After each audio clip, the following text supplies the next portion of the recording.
Perkenalkan, nama aku Rida Forihana dan akhir semester 1 dari kelompok 5. Jadi, di sini aku mau jelasin tentang seputar pelvis. Jadi, ceritanya itu ada seorang ibu yang mau melahirkan. Nah, kayak pemeriksaan apa aja yang bisa menentukan si ibu ini tuh bisa melahirkan secara pervaginal. Gitu.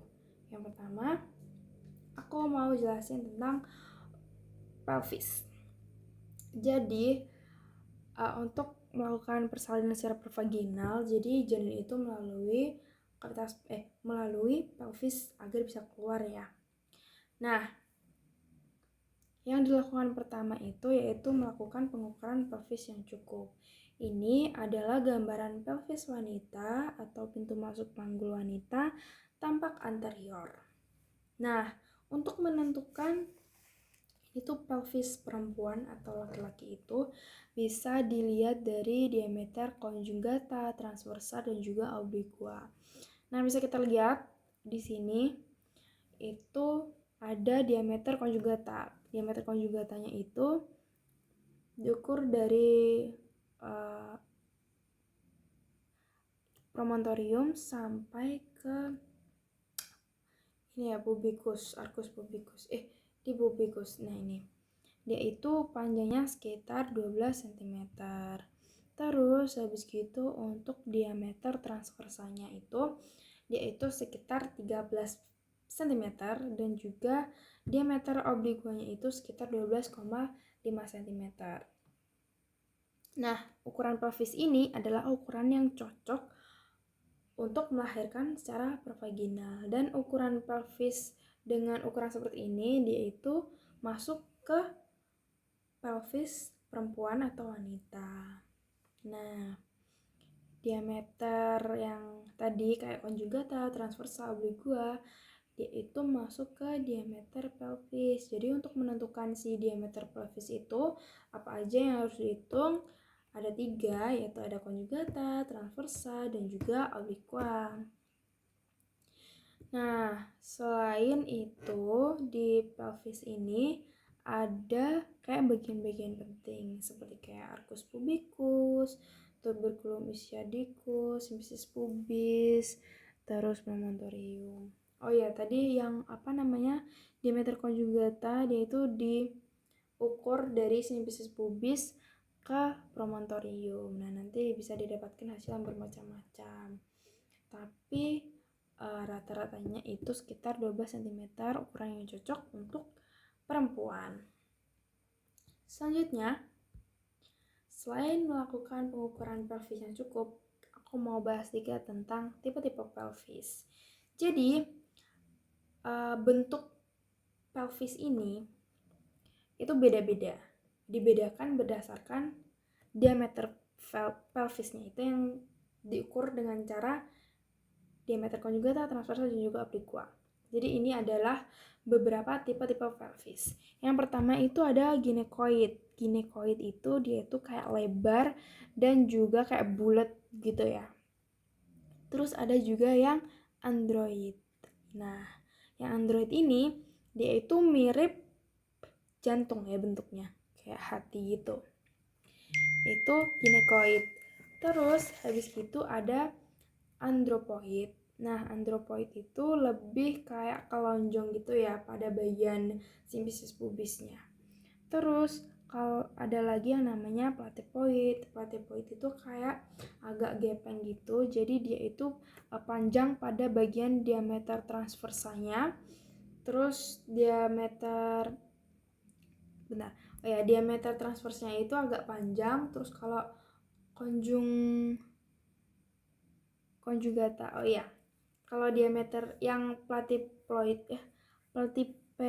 itu diameter transversnya itu lebih panjang daripada diameter konjugatanya. Tapi kalau yang ini, yang android, dia itu diameter konjugatanya lebih lebar daripada diameter transversanya. Nah, kalau yang ginekoid, dia itu konjugata dan juga transversanya itu sama-sama panjang. Kalau yang anthropoid, dia itu transversanya juga lebih pendek. Dia itu hampir mirip sama android ya. itu transfersnya lebih pendek daripada konjugata. Nah, tipe-tipe pelvis ini, tipe yang cocok untuk melahirkan itu adalah ginekoid, karena ginekoid itu transversal diameter transversal dan juga konjugatanya itu lebar. Jadi kepala bayi itu bisa masuk melalui pelvis itu. Nah, jadi rata-rata wanita itu memiliki tipe pelvis ginekoid. Nah, selain melakukan pengukuran pada bentuk-bentuk pelvis untuk mengetahui si ibu ini bisa melahirkan secara pervaginal atau enggak, ada juga cara untuk memeriksa, yaitu pemeriksaan vaginal toucher. Nah, jadi pengukuran pelvis tadi bisa dilakukan menggunakan vaginal toucher dengan cara memasukkan tangan kepada dalam vagina sampai menyentuh cervix. Jadi tangan kita masuk pada vagina ibu lalu sampai menyentuh cervix. Nah, pada tangan yang sebelahnya dia itu menekan perut ibu agar si uterusnya itu nggak mobile. Jadi tangannya kita itu bisa menyentuh si cervix gitu. Jadi kayak nahan si uterusnya gitu biar dia tuh nggak kemana-mana. Nah, vaginal toucher ini nanti kan dia dimasukkan ke vagina.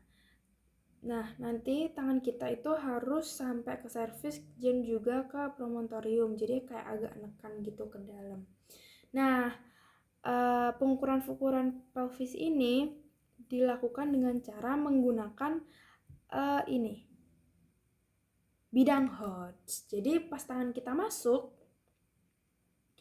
itu kan sampai ke promontorium ya. Jadi kayak waktu VT atau vaginal toucher itu tangan kita masuk setelah menyentuh si cervix tadi, itu masuk akan menyentuh atau kita akan meraba promontorium. Nah, tangan kita yang kita masukkan dari sifisis pubis sampai ke promontorium itu dinamakan yang namanya bidang Hodge. Nah, bidang Hodge 1. Nah, jadi bidang Hodge 1 itu dia itu setinggi adductus pelvis. Jadi pas nanti pas tangan kita udah menyentuh promontorium, nanti kan kayak udah mentok gitu. Terus pas dikeluarin, kita harus ngukur kayak tangan kita itu panjangnya seberapa. Nah, selain bidang host 1, ada juga bidang host 2. Nah, bidang host 2 itu sejajar dengan bidang host 1, tapi dia itu setinggi tepi bawah simfisis pubis. Kalau host 1 kan di atas simfisis pubis. Kalau host 2 dia itu di bawah si simfisis pubis. Nah, karena sejajar jadi ujungnya nggak ke promontorium, tapi ke sakrum ya, ke bagian bawah. Nah, habis itu ada bidang host 3. Nah, di bidang host 3 ini dia tuh sejajar juga sama bidang host 1 sama host 2. Kayak dia tuh kayak makin turun gitu, tapi dia tuh tetap sejajar. Nah, di bagian host 3 ini dia itu setinggi si spina ischiadica. Jadi kayak diukur dari setinggi spina ischiadica tapi tetap sejajar sama host 1 dan juga host 2. Nah, yang terakhir itu ada bidang Hodge 4. Jadi, bidang Hodge 4 ini dia itu setinggi os coccygeus atau yang paling bawah itu. Nah, jadi pembeda dari bidang Hodge 1, 2, 3, dan juga 4 itu adalah ujungnya dan juga awalnya. Jadi itu kayak dia itu cuman kayak bidang, tapi dia itu kayak bidang untuk menilai penurunan bagian bawah janin gitu. Nah, yang bedain itu adalah awal letaknya dan juga yang bedain itu cuma letaknya gitu. Nah, yang bikin sama itu adalah dia itu kayak sejajar gitu loh. Jadi dia kalau mau ngukur bidang host 1 segini, kayak segini gitu ya. Terus habis gitu bidang host 2 tuh kayak di bawahnya gitu, tapi dia tuh tetap sejajar. Nah, yang bedain itu kayak setinggi tepi bawah sinuses pubis, pinna sciatica, dan juga os coccygeus gitu. Nah, itu tadi sedikit penjelasan saya mengenai bidang Hodge, terus vaginal tosser, dan juga tipe-tipe pelvis dan bentuk-bentuk pelvis ya. Jadi kesimpulannya, ketika seorang ibu hamil ingin melakukan persalinan secara pervaginal, hal apa aja yang harus dilakukan? Yang pertama yaitu menentukan si pelvis ini cukup atau enggak untuk dilalui kepala bayi, agar bayinya tuh nggak nyangkut ya, jadi bisa keluar gitu. Nah, tadi pengukuran pelvis itu bisa diukur dengan kayak diameter pelvis. Terus ada juga kayak tipe-tipe pelvis, ada gynecoid, android, anthropoid, sama parteroid. Nah, tipe yang cocok tadi ada gynecoid. Terus habis gitu, selain menentukan ukuran pelvis, yaitu bisa dilakukan dengan cara vaginal tosser. Nah, vaginal tosser ini biasanya kayak patokannya itu menggunakan bidang Hertz gitu. Jadi kesimpulan yang bisa saya sampaikan itu, kurang lebihnya saya mohon maaf. Bila ada salah kata saya juga mohon maaf. Wassalamualaikum warahmatullahi wabarakatuh.